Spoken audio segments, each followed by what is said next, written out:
Let's look at Anthony Ryder from South Lyon, Michigan, recently selected as the Lions 2020 Fan of the Year. He has a passion about sports broadcasting. With the 112th selection in the 2021 NFL Draft, the Detroit Lions select Amon-Ra St. Brown, wide receiver, USC. One pride, baby! Yeah!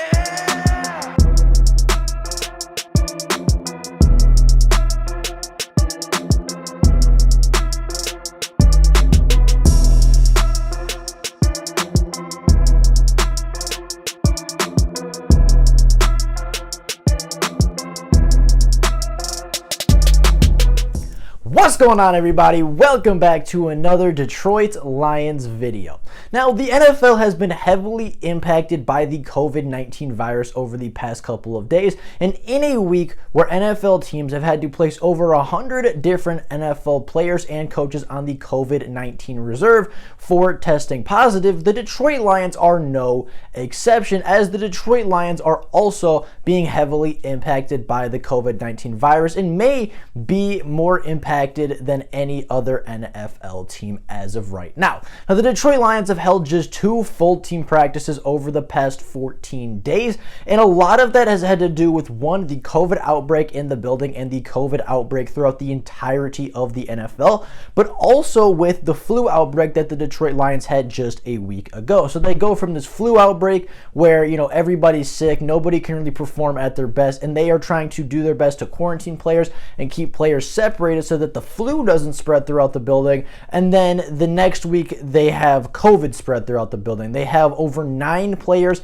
added to the COVID-19 list in just the past week, with that number growing seemingly by the day. The Detroit Lions are being heavily impacted by this pandemic and by this virus. And for a team that is already incredibly thin as a roster, and as a team that is arguably the worst team on paper in the NFL, they are not one of the teams that have the luxury of benching some players and putting them on the COVID-19 list and having adequate players replace them and having talent behind them to not only play at a similar position as the guy that got benched or the guy that got put on the COVID list, but also the Lions don't have the luxury of taking backups and putting them into a starting role and expecting good things to happen and expecting those players to help contribute, win the games, because the Detroit Lions at this point in their rebuild simply don't have the depth necessary to combat this kind of outbreak and this kind of virus that's spreading around the NFL to every other NFL team. Now, the Detroit Lions COVID list right now includes starting center Evan Brown, starting running back Jamal Williams, starting safety Tracy Walker, cornerbacks Bobby Price, Ifeatu Melifonwu, Mark Gilbert, Nikel Roby-Coleman, and Corey Ballantyne, as well as linebacker Tavante Beckett. And just a couple of hours ago, before this video was recorded, another secondary member was placed on the COVID list, making 10 in the last 7 days as safety and second-year safety and now starting safety Jalen Elliott has also been placed on the COVID-19 list. Now, Jalen Elliott made his first career start for the Detroit Lions versus the Denver Broncos last week. I didn't think he played particularly bad. I thought he made a couple good tackles, but obviously you could see by just the way he was playing that he was a backup caliber safety. There's a reason he was an undrafted free agent, an undrafted rookie in the 2020 NFL draft class. He's a talented young player who's a very good leader on the field, but at the same time, he's not quite up to NFL speed yet. He's not as talented as guys like Javonte Williams, guys like Melvin Gordon. He's not the most talented player and not the most talented safety in this room. And although he has been placed in a starting role because of injury and because of sickness and illness spreading throughout the building, he is not a starting caliber safety, and even he now is being placed on COVID reserve, leaving the Detroit Lions with really just 2 options at the safety position, being Dean Marlowe and Will Harris, as they are the only 2 registered safeties on the roster that are not suffering and are not placed currently on the COVID-19 list or the injury reserve list. Now, with the spiking numbers at Allen Park and with the spiking numbers of COVID, the Detroit Lions, as well as several other teams across the league have been placed in the advanced COVID protocol. So basically what that means for the Lions and for a lot of NFL teams that are in a very similar situation, it's going to be very similar to what you saw last year, right? Where you're going to see a lot of separation, a lot of social distancing, a lot more care is being taken place to make sure that players do not interact with each other as much as they otherwise would be. Masks are being mandated, hand sanitizers are all over the building, the temperature checks are all over the building again. It's going to be a very similar sight to what we saw last year when the pandemic actually began and when, the NFL teams were taking every single precaution possible to make sure that this virus did not infect the NFL and didn't ruin the game day experience and didn't get as many athletes sick as it otherwise could have. Now, what this also means, and the Detroit Lions have been doing this for a week now with the flu outbreak, they did a very similar thing with masks and, social distancing and stuff like that to try to eliminate the flu. COVID then came in and spread immediately after the flu went away for the Detroit Lions. So they've really been in this protocol for a week already. And part of this protocol is you can't really hold full team practices because that's just too many people in one concentrated spot. And that just isn't good for the Detroit Lions. Obviously, it just allows the virus to spread a lot easier and it allows illness to spread throughout the building much quicker when all of your players are concentrated in one area. So what the Lions have had to do is they've had to do separated walkthroughs where they separate them into 3 or 4 different groups instead of the 1 or 2 big groups that they usually do during warm-ups and usually do during practices, right? They've had to separate these groups out a lot more to thin people out, to spread people out a lot more, to allow, obviously, to follow the guidelines for the advanced COVID protocol. And the Detroit Lions in those smaller groups can't practice full 11-on-11 games or scrimmages, as a lot of last week the Detroit Lions were seen just participating in either 1v1s or 7-on-7s where things are a little bit more spread out. There's not as much contact, right? Obviously the offensive and defensive lines aren't involved in that, so you don't really have those guys,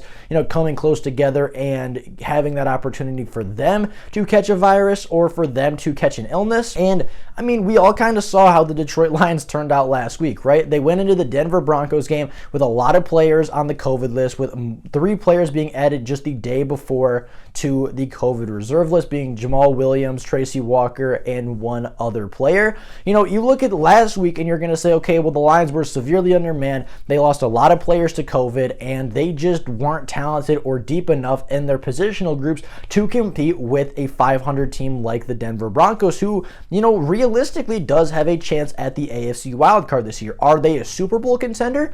No, but they are a, pretty realistic shot. They have a realistic shot of making the NFL playoffs this year, as sneaking in as one of that last wildcard teams in the AFC, and the Lions couldn't hang with them for more than a half, and the situation has only gotten more dire for the Detroit Lions. The Detroit Lions, since that week, have placed several other players on the COVID or injury reserve list, guys including Nickell Robey-Coleman, guys including, again, Jalen Elliott, who was placed there just a couple of hours ago, and they now are down to like their 6th and 7th string cornerbacks. They're down to their 5th string running back. They're down to like their 3rd and 4th string wide receivers. Like, they are not a talented team right now, and they weren't the most talented team to start this season, but they've lost all of their star power on this offense. Everything other than, I guess, really the tackles and maybe Amani Oruwariye, everything outside of that, your star power is gone. Your Ragnow is gone. Your Quintez Cephas is gone.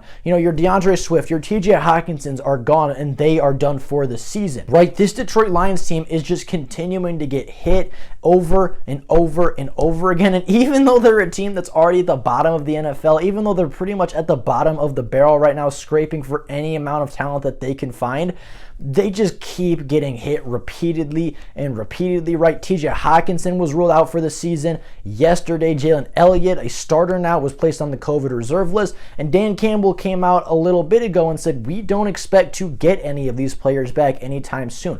We don't expect Jamal Williams to come back. We don't expect Tracy Walker to come back. Evan Brown actually is coming back, I believe. He did test negative and is now off the COVID list.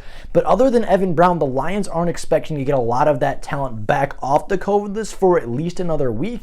And we're now going into a game versus the Arizona Arizona Cardinals, the now number 2 seed in the NFC, and they were the number 1 seed just a week ago with a healthy Kyler Murray, with a healthy receiving core, with the NFL's touchdown leader in James Conner, with a really tough defense including Chandler Jones and J.J. Watt and Budda Baker and Isaiah Simmons. This game will be incredibly difficult for the Detroit Lions to win, and I will go much more in depth about these matchups and about this game tomorrow when I preview the Arizona versus Detroit Lions game.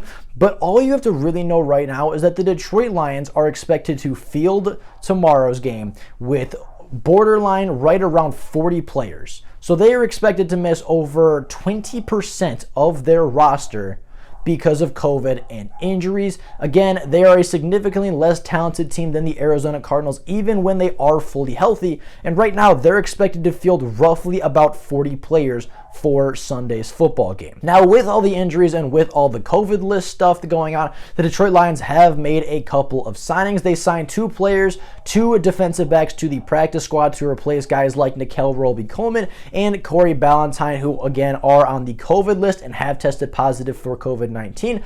And they also signed former 6th round pick Savion Smith on the active roster. They signed him from waivers away from the Denver Broncos just a few days ago to replace Jalen Elliott, to replace, Ifeatu Melifonwu, to replace, again, kind of in a similar vein, Jerry Jacobs, who is also done for the season with his ACL tear. The Detroit Lions are suffering with injuries. They are suffering with illness. They are suffering with the COVID protocol. And as of right now, things are looking incredibly dire for the Detroit Lions moving forward. Now, with all of that being said, that is all I have for you guys today. Thank you all for tuning in. Thank you all for watching today's video. If you want more Detroit Lions news, if you want to keep up with the latest on the Detroit Lions, make sure you tune in tomorrow for more Lions content. But until then, that is all for you guys today. Thank you all so very much for watching, and until next time, and as always, go Lions!